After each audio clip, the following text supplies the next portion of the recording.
Ամենաառաջինը, որ ուզում եմ բոլորին կոչ անեմ, որ չթաքցնեն երեխայի խնդիրը, ինչ որ ես եմ արել երկար տարիներ, դա ավելի խորացնելու խնդիրը։ Խնդիրը այդպես գլոբալ խնդիր չսարքեն, այլ իրեն երեխաներին ընդունել այնպիսին, ինչպիսին որ կա։ Էլի եմ ասում, եթե ծաղրածու է պետք լինել, որ երեխան ժպտա այդ պահին, թող դառնան այդ ծաղրածուն եւ երեխաներին երջանկացնեն։ Ինչ է իրենց երեխան ուզում, թող այդպես էլ անեն, որովհետեւ դու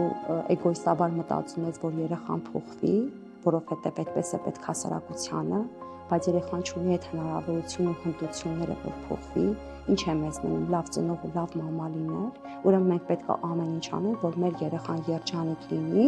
եւ մենք երջանիկ լինենք։ Եվ հաջորդը, որ ուզում եմ ասեմ, չսարքենք դա որպես խնդիր ու խորանանք խնդրի մեջ, այլև գտնենք մեզ, մեր աշխատանքի մեջ, շրջակա միջավայրում, ինչից ենք մենք հաճույք ստանում, դու անես զուգահեռ դա եւ երջանիկ լինես դու եւ քո երեխան։ Եթե երջանիկ ես դու, քո երեխան այդ ամեն ինչը վերցնում է, պրոյեկտում է եւ դառնում է երջանիկ, եւ բոլորը երջանիկ են։